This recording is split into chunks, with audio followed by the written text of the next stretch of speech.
Hi, guys. Welcome to the Weekly Bustle podcast with Ahad. Today, we are doing another edition of our Stitch with a new voice that you haven't heard before. Stefan is a software engineer based here in the Netherlands, and we run into each other a lot in our philosophy circles, and we get to debate and discuss about a lot of things. We do resonate in certain ways. We are also different in a lot of ways. So I thought, why not bring him onto the podcast, take his opinion on the culture of quiet quitting. Now, Stefan has his own unique perspective on what quiet quitting is, especially the difference between what a quiet quitting culture would be in Europe versus the US. Maybe it's a cultural export from the US that doesn't really apply on a European level. This was an interesting conversation with a really nice ending by Stefan about how maybe the drive to work comes from this innate subconscious behavior of always working towards war, because that's what we've been as a species, always working when we are in a state of war. And now we are fabricating a state of war in our subconscious mind to keep us grinding and hustling and using money as that illusory activator of sorts. I would not ruin his definition and his description more than that. I think he did a wonderful job of explaining it himself. So without any further ado, here is our first voice note.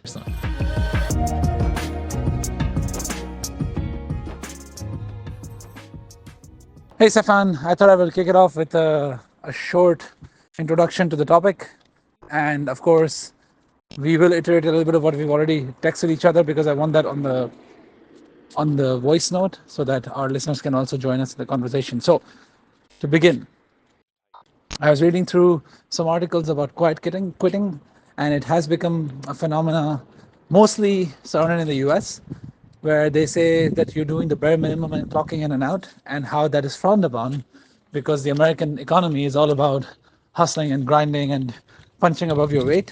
So people who just do the bare minimum are seen as people who are not doing enough, because a company needs to grow. And if you're doing the bare minimum, you're not really putting the company on the forefront. So it is something frowned upon, it's something socially unacceptable, and people are trying to shame people into trying to get out of this behavior. But there's a lot of elements of there's a lot of dimensionality that people seem to miss.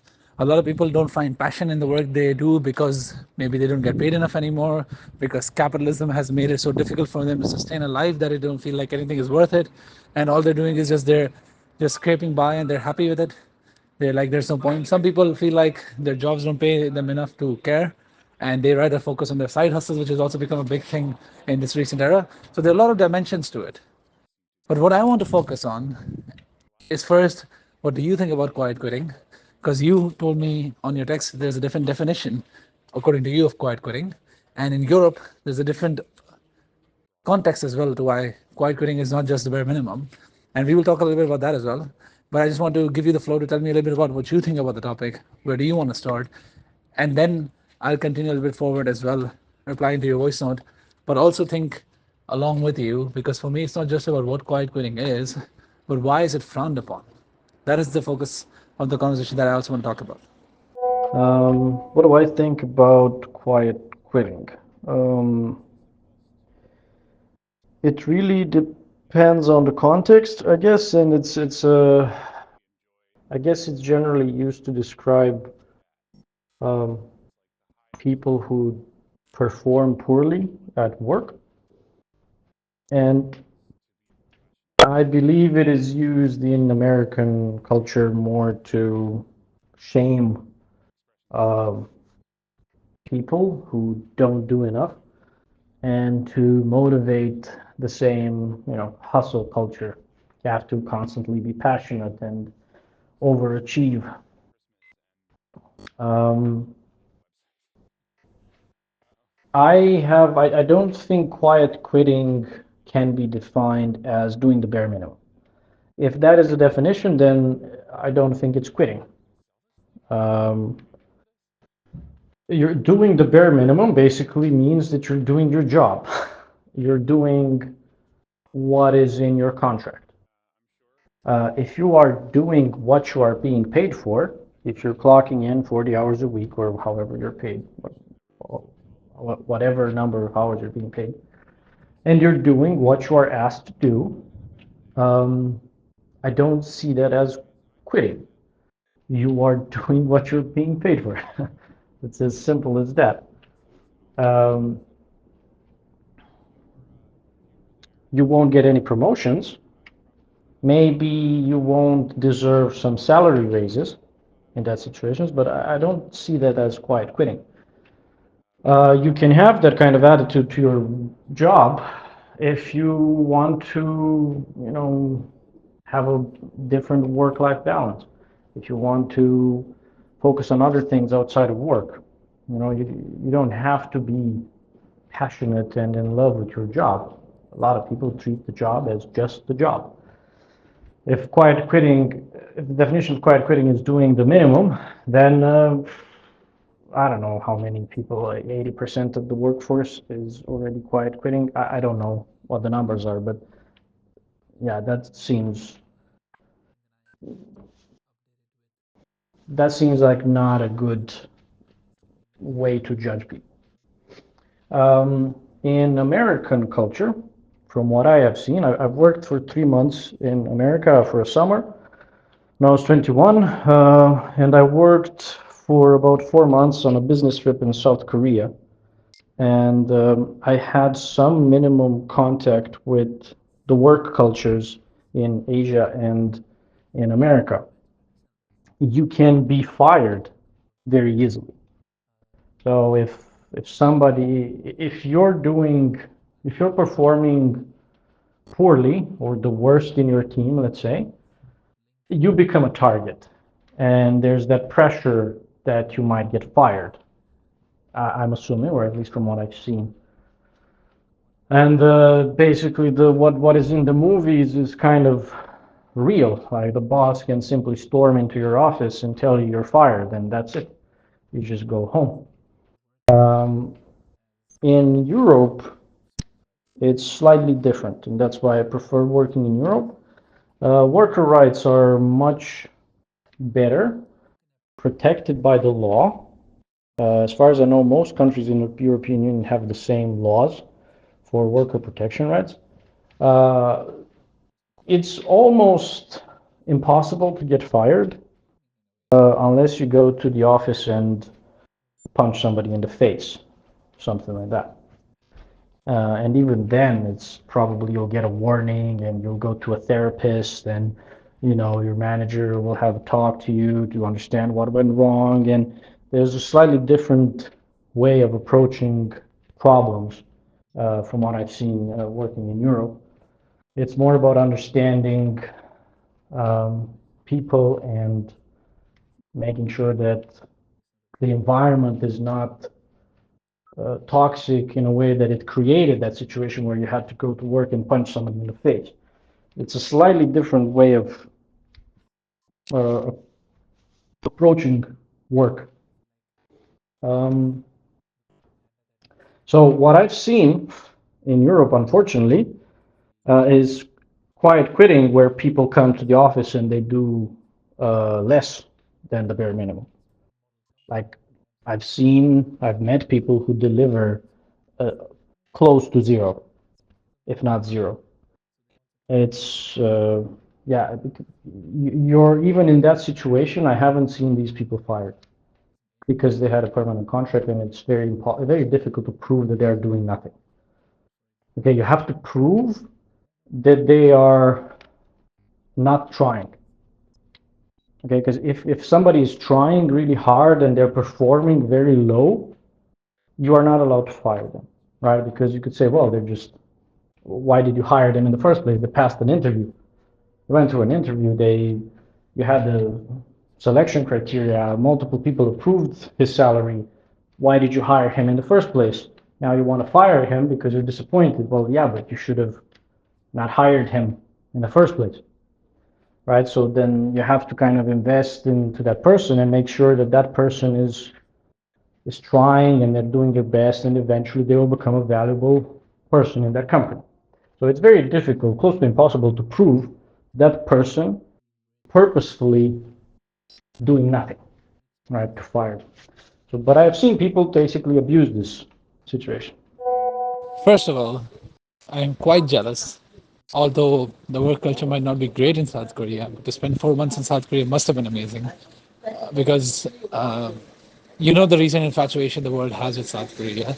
My wife was a fan of K drama like 10 years ago when the South Korean dramas like 10, 15 years ago when she found it online, or like she used to have DVDs, and she was into it for a long time. And then I moved here, and then she started getting me into this. And now I'm just so stoked about going to South Korea. So I'm a bit jealous, I'll be honest, that you got to enjoy working in multiple different environments, the US, South Korea, Europe. So I wanted to start off with that to get that off my chest because I think it's important that you know that I'm envious, but in a positive way. However, going back to the topic, I understand your definition of bare minimum, and I agree with what you mean in principle, but I disagree in practice because it's not about doing your job, and that's the bare minimum. As you said in the start, the hustle culture wants you to do more, and I think the context in which that is important is usually knowledge work because in hourly works or in work that is more labor intensive, they have no reason to fire you because you're doing your job. You're picking boxes up, you are serving customers, you are getting shit done.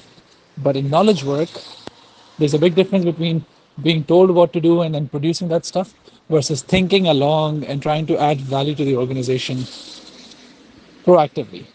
And I think that's the big difference between these two things, right? That's what I would argue. That quiet quitting basically means that how you're doing what you're supposed to do.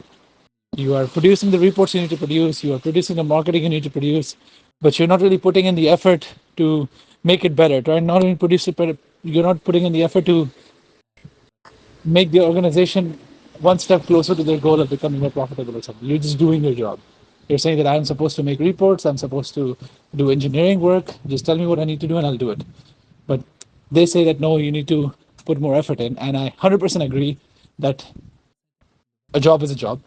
I resonate in that camp. I think it's not your life. Some people make it their lives. And you're not supposed to, that's just my personal belief. You're not supposed to make it your life because then it's a very unhealthy relationship you have with the concept of work. And I do personally feel that because I am a contractor, not a full time employee. So for me, it's a bit different story than you working in Europe because I still have the same concern every year of trying to impress everyone around me and keep my pipeline filled for new roles. But also, as a contractor, you just want to do more, pick up more roles than you can handle, try to build things on the side. I'm doing multiple different things at once and I feel tired all the time. And I want to stop, but I can't stop. And I feel like it's a very healthy thing to realize that, hey, look, it's just a job, it's just money at the end of the day. You will not get this time back, or may whatever have you, all the mumbo jumbo insert here. But I just wanted to reiterate that I resonate with that element. I do not know if you agree with that element, like do you believe in that element yourself, or you just say that it is just a job and some people choose to make it or some people don't choose to make it. So I'm curious to hear about your thoughts on that. Now, going to Europe, I see the positives of this that you're talking about the environment, but as you said, there's also the negative of this, in which some people abuse the system and they're just doing less than the bare minimum and they're still not allowed to be fired because they're not adding any value, let alone taking value away from the thing that they're doing.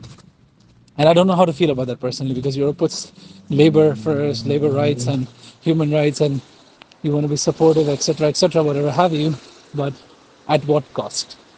So I don't have much to say on this in the sense that I don't know if I feel okay with this, but I do want to hear your opinion about it because right now you just described it, that this is how it is.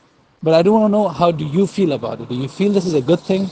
You said that you work in Europe because the rights are better. That's why you prefer working in Europe. But are you okay with people abusing the system? Don't you think there should be some kind of punishing to do the real quiet quitting, to control the real quiet quitting that's happening across Europe? Because I can also argue that you see the innovation that is in the US comes from the basis of this constant need to grind and hustle because they're trying to be better, they're trying to improve, they're trying to maintain their lifestyle, sustain their livelihood because they can be fired at any time, so they're hustling, they're bustling. While in Europe people are just more comfortable because no one can fire me, I'm a permanent employee.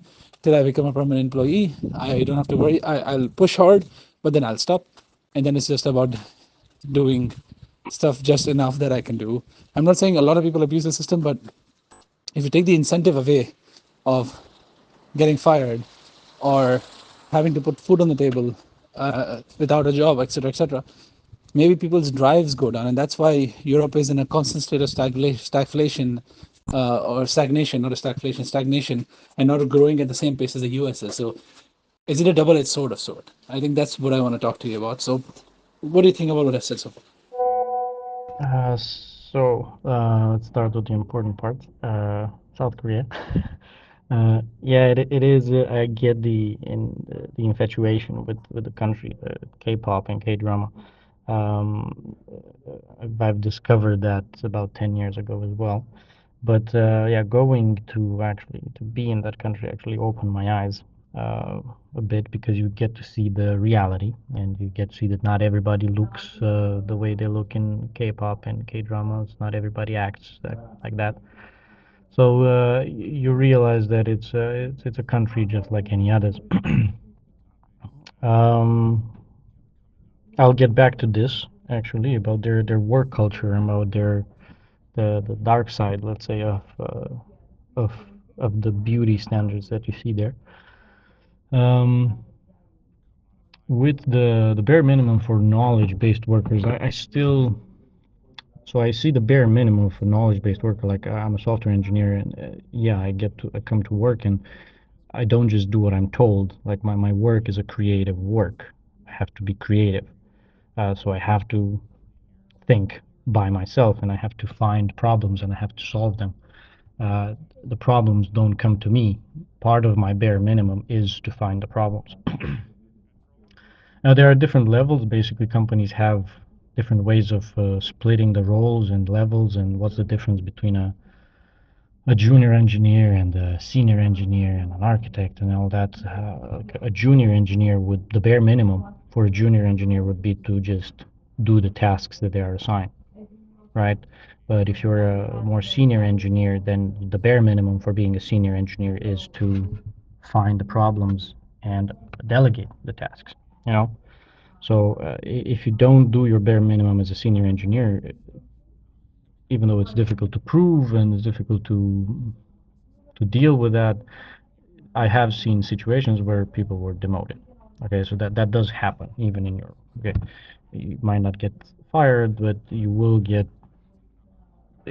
some level of fairness will be applied, right? But it is just it's more difficult. That's that's the only thing. Um, and with the competitiveness basically of America, I do agree, and this is obvious.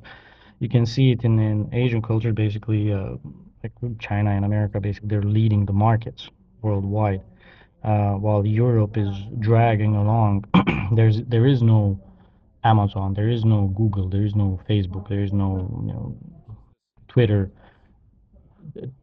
created by Europe, right? All of these big names they're created in America or in China, basically Huawei and Xiaomi, all those. Europe has a strong automotive market though, but even there, it's it's it's slowing down. Europe doesn't have a space industry. We have the European Space Agency, but America basically leads the market. Elon Musk leads Tesla and SpaceX. Everything leading, like the edge of technology and the edge of the world, is in America. I agree with that. But it's a matter of work-life balance.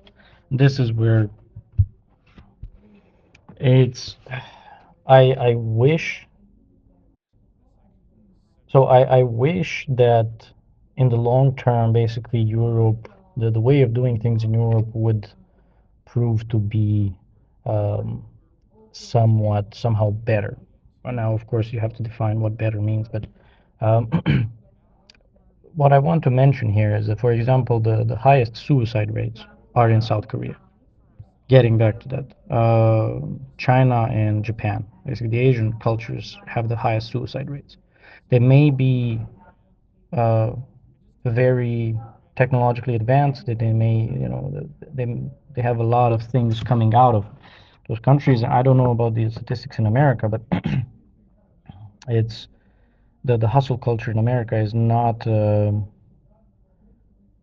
I would go as far as calling it a toxic environment. And if you see what Elon Musk is proposing, how he leads his companies, you'll understand what I mean. Like he is the sort of person who will push uh, people to the point of breaking, and that works because that obviously uh, the companies are very um, they they they output a lot of good things, but at the cost of the employees, basically. And whether that's good or bad, it really depends on the context. Like if we would be, I don't know, fighting an alien civilization, yeah, I would go for that model. You know, you don't have time to think about your mental health when you're under attack, when your whole species is about to die, right? So you're going to push yourself 12 hours a day. You're going to push yourself to the point of breaking uh, to get, you're in a fight or flight mode. You're in war mode, and you're going to push until you win or you die, right? That works, and that's needed in times of war, in times of periods where you really need to squeeze the last bit of creativity and and productivity out of the workers. But if you just want to enjoy life as well, then Europe's model is much better because you have those rights, you have the holidays, you have health benefits. If you look at the satisfaction level of people, I think Finland has the highest one. Most European countries have a high level of happiness and a high level of satisfaction. Okay, subjective satisfaction, of course, but still, people feel happier in Europe. Uh, of course, this comes at a cost, the cost of Europe lagging behind technologically. So whether that's a good thing or a bad thing, again, it really depends. What sort of life are you going for? What do you want? You know? I think you made some wonderful points, and I would like to bring the conversation back by answering or responding to the points you made mostly about quiet quitting. I think the South Korea thing could be just an episode in itself. My wife has also been there, and she loved it actually compared to your experience. She still loved it. I think it's not just a K drama, but also the fact that it's a different world there, and it's more collectivistic. And I don't know where you're from, in the sense that is your culture back home more collectivistic or not? But we are from a very collectivistic society, so we are okay with a little bit of the pressure that a collectivist society brings. But nevertheless, it's a tangent in itself and a story in itself. But what I really wanted to focus on is to bring back the conversation to quiet quitting and how you framed it really well, that it might not just be doing what you need to do. Even thinking work needs to have certain, you can say, certain level, a bare minimum. And you put it really well that as a senior, maybe your bare minimum is to think and delegate and not to just do what you're told. To lead and to be proactive is part of your bare minimum. But I think that's like, I think that is the gray area then, because people think because they're working for money they will do as they're told. So in knowledge work people start slacking and not really being proactive, and then that's hampering productivity, and that's what they call quiet quitting. And I would like to wrap this conversation up by just taking your closing arguments or closing words on what do you think about or this whole conversation, and generally if you have any final thoughts on the matter. But I do really resonate with the last part of what you said, which was more about, okay, what do you want in life, right? And the hustle culture in the US is toxic, indeed. The work culture in East Asia is also very toxic. And now the question is, do we sacrifice innovation and growth for human rights, work life balance, and just being human again? I think Europe does a really good job of safeguarding those human values and not letting us become just a cog in a capitalist machine. But then, in an environment geared by capitalism, it becomes a bit more difficult to just survive on that. You still need to earn money, you still need to do something that makes it work, right? So, if I had to ask you before I do that, I just want to like wrap it up, because it was such distinct things that you mentioned, and also that I'm mentioning, that it's becoming a bit more difficult. And then I want these last two voices, one's mine, one's yours, to really like tie in all the threads, close all the threads up, so that there is no loop open. So when I look at the whole difference in attitude between these two cultures, and the difference in how they perceive quiet quitting, and how you also perceive quiet quitting, I am trying to find a pattern. And the pattern that I find is, it's not just the bare minimum that you impose on yourself, as you gave an example of a software engineer. It's also the bare minimum society imposes on you for how you work. As you said, in Europe, people might not do what their job is, quote unquote, according to you, if they don't get fired that easily. They get punished, and a rehabilitation, and a whole understanding what can make them the best, and what environment can the company provide, instead of asking them to compromise and do more than needed. It brings a society where human comfort is the most important thing. And that's why also in most European societies you have things like unemployment benefits. So even if you're not working, you get money, because why not? It's everyone's right to just have a roof over their head, have money in their pocket, so that they can do the things that they want to do, even if they don't feel like working at certain points in time. And I think that means, in my head, that quiet quitting is just a cultural phenomenon, mostly on the other side of the Atlantic. I'm assuming it's the Atlantic. Yes, the other side of the Atlantic, where they use these cultural phenomena to convince people and push people and force people to still be part of this toxic work machine, because that's how they thrive. That's what their North Star is as a society, to keep producing, to keep grinding, to keep hustling. And it just turned out that, hey, we are giving them money, we are making them prosperous, we are embedding these subtle signs of hustling to make it positive.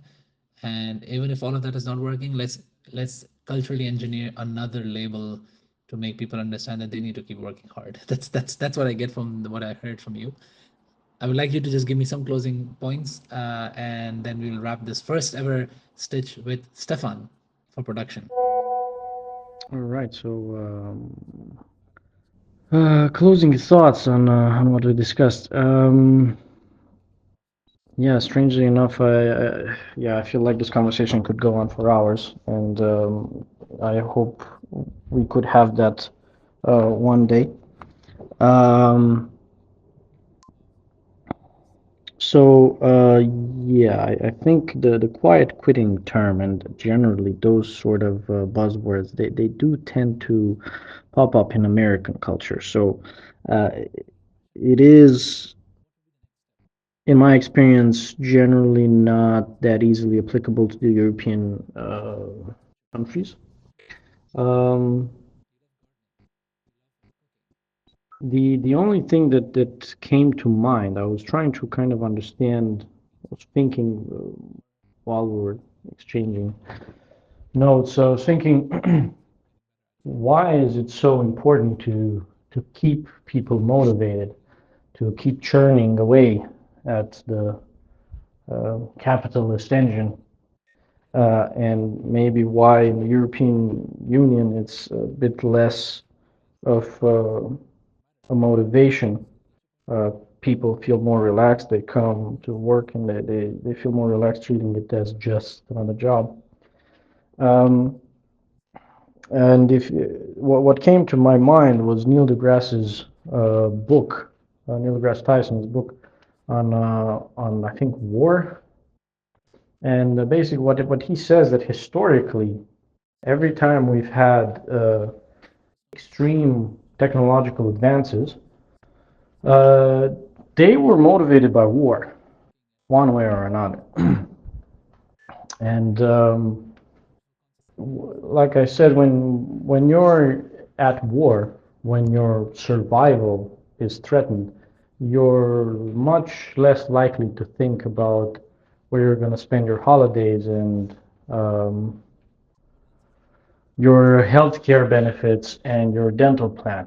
You will be much more easily motivated to work 12 hours a day because you're not just doing it for yourself, you're doing it for the survival of your species. You're a man on a mission. Okay, so quitting in that situation is not just quitting your job. It's defecting, I think, since you're basically abandoning the army, right? You're a coward because you're not putting in the work to fight the enemies, to survive, to save your family. So America, the stereotype, I feel, kind of feeds into that. The culture there kind of feeds with that as well. There is America is still quite a war-oriented country. Not necessarily. I'm not trying to say this in a bad way.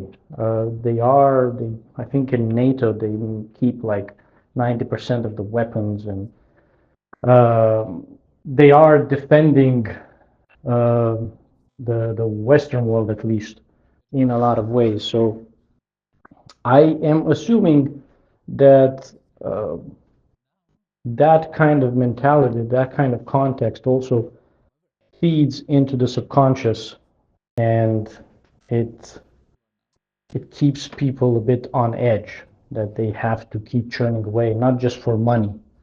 Okay, I think the money is a superficial motivator. I think there's something more in the subconscious mind there, that you're supposed to work and you're not supposed to quit, because quitting means uh, running away from the enemy in a way. But maybe that's just me reading too much into things. Um, so yeah,